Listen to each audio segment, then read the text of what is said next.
Every year, countless people pass away on Lake Lanier.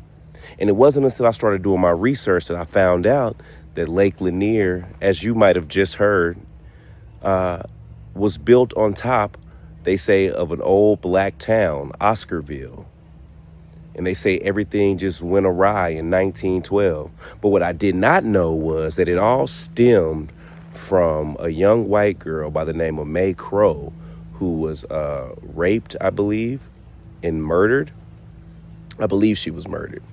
Yeah, and everyone accused, she might not have been murdered, but I know she was assaulted.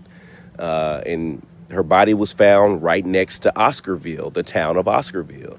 And anytime a young white girl was, found harmed in that manner, it was only natural back then that they would go to the nearest black town.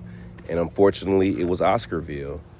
And a group of people called Night Riders gathered up, and they came into town, and they literally just ransacked it. They were setting churches on fire, burning down businesses. People got hurt, harmed, killed. It was just a lot of turmoil.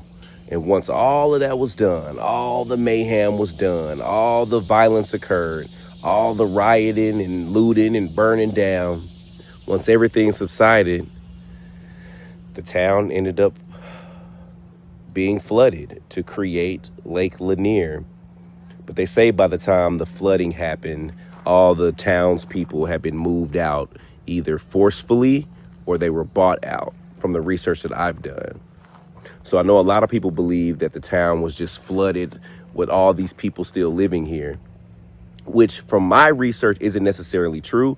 They were forcefully moved or bought out, and then the town flooded.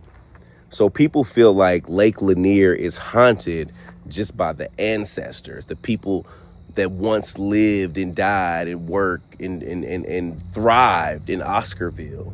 Got to realize Oscarville was one of the most thriving black communities around in the country. And sadly, this is a reoccurring theme in our country, where thriving black communities were burnt to the ground for whatever reason.